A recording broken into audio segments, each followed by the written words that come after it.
लेकिन मैं प्रधानमंत्री जी की गिरावट से भी चिंतित हूँ ना। गिरावट तो सब जगह हुई है और शुरुआत तो कर दी प्रधानमंत्री जी ने यूं यूं यूं यूं करके। 50 करोड़ की गर्लफ्रेंड, कांग्रेस की विधवा, जर्सी गाय।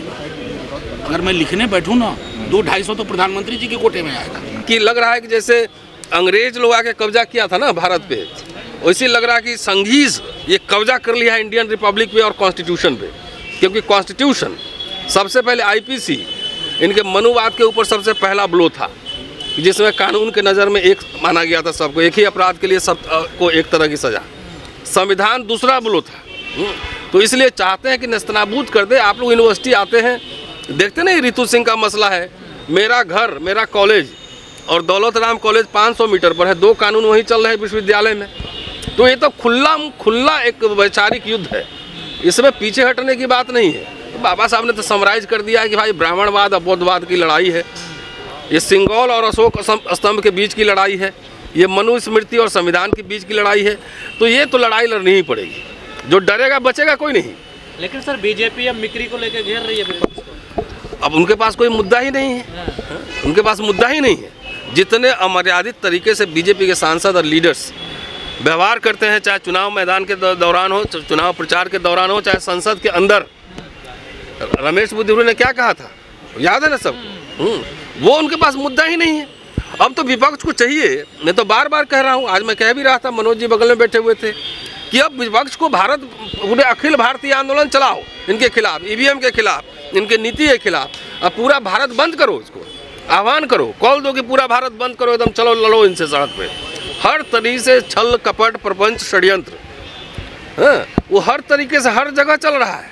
तो क्या विपक्ष को भी समझ में नहीं आ रहा क्या करना चाहिए इस टाइम? नहीं, समझ में तो जाहिर आ रहा होगा, लोग नेता लोग हैं उनको ज़्यादा आइडिया होगा, लेकिन हम लोग आम एक्टिविस्ट एकेडमिशियन है, जब हम लोग को ये समझ में आ रही है कि यही सरकार 3 बार बहुत बुरी तरह हारी है, इसलिए बिलबिलाई हुई है किसान के मुद्दे पर, एट्रोसिटीज एक्ट पर, रोस्टर के सवाल पे सब हारा ही था ना, तो बिलबिलाई हुई है। इसलिए जब तक इनसे आर पार की वैचारिक युद्ध नहीं लड़ेंगे विथ ऑल्टरनेटिव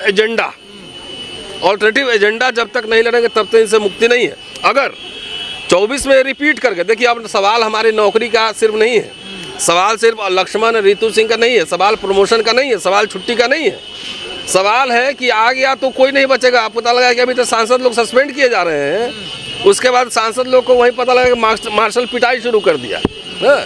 तो इस अभी नहीं समझे तो कभी नहीं समझे। सर धनखड़ कह रहे हैं कि जाट का किसान का अपमान किया गया है सर संसद में। नहीं तो वो अकेले नेता है क्या? कोई जाति है, कोई अकेले नेता है? वो उसमें उपराष्ट्रपति लिखते हैं कि जाट उपराष्ट्रपति लिखते हैं। ये तो जाट समुदाय का अपमान धनखड़ ने स्वयं किया है। जाट लोग तो बहादुर लोग होते हैं, योद्धा लोग रहे हैं। ऐसे आरएसएस के और उपराष्ट्रपति के पद पर बैठे हैं और मर्यादा नहीं है, वहाँ पर जाके उनको अब जाट याद है।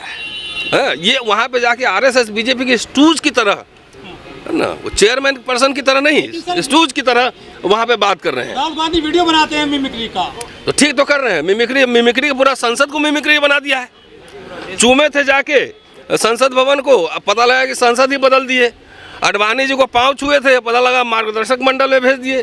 तो बाबा साहब का नाम लेते हैं और काम करते हैं पूरा उल्टा। विदेश में जाके मदर ऑफ डेमोक्रेसी बात करते हैं, उनसे पूछ लेंगे जरा 5 रिपब्लिक का नाम बताओ, गणराज्य कौन कौन था, कहाँ कहाँ था, जरा नाम बताओ, तो नाम भी याद नहीं होगा। लेकिन मदर ऑफ डेमोक्रेसी अच्छा कहने में अच्छा लगना चाहिए। मैं बुद्ध की धरती से आया हूँ और बुद्ध की धरती से आया हूँ। यहाँ क्या हो रहा है, बुद्ध के सारे प्रतीक को जो है ध्वस्त किए जा रहे हैं। हर बुद्धिस्ट मोनेस्ट्री पे उठा के देखिए, हर जगह कब्जा किया हुआ है। यहाँ बाबा साहब ने कहा था नहीं, संविधान पे बुद्धिज्म की छाप है, अशोक स्तंभ है, शेर है, सब अशोक से लिया गया है, बुद्धिज्म से लिया गया है। उसको आरएसएस और बीजेपी बदल कर अब सिंगोल कर दिया। सिंगोल क्या है? राजदंड। वो राजतंत्र सामंतशाही का प्रतीक है। तो ये सीधा, इसमें कोई कन्फ्यूजन हमें नहीं है। अब हम लोग अपने लिए थोड़ी लड़ रहे हैं, व्यक्तिगत लड़ाई है ही नहीं। देख ऐसे रहे हैं कि अब लग रहा है कि भारतीय गणराज्य इंडियन रिपब्लिक पर आरएसएस और बीजेपी ने कब्जा कर लिया है और मुझे इसमें कोई अचंभा नज़र नहीं आ रहा है। अगर जो साथी लंबे समय से जानते हो उनको ये पता होगा कि हमारे जैसे तमाम एक्टिविस्ट पिछले 10 वर्षों से संघीय आरएसएस सरकार के खिलाफ लड़ रहे हैं, क्योंकि इतिहास के छात्र होने के नाते हम जानते हैं कि इनकी आस्था मनुस्मृति में है, संविधान में नहीं है। जब संविधान सभा बना था उस समय भी कहते थे कि हमारा संविधान तो मनुस्मृति है, ये संविधान जो है भारतीयता के हिसाब से नहीं है। तो जहाँ एक तरफ संविधान एक प्रोग्रेसिव स्टेप था, उसका उस समय संविधान सभा में विरोध के पक्ष में साम्यवादी भी थे, समाजवादी भी थे, लेकिन उनका थ्योरेटिकल डिफरेंस था, उनका एक प्रोग्रेसिव डिफरेंस था। लेकिन इन संघी का आरएसएस वाले जो लोग थे, हिंदुत्वा ब्रिगेड, उनका था कि मनुस्मृति पीछे की ओर चलो। तो ये सरकार इसी संविधान का इस्तेमाल करते हुए आई है, लेकिन कोई संवैधानिक मर्यादा नहीं।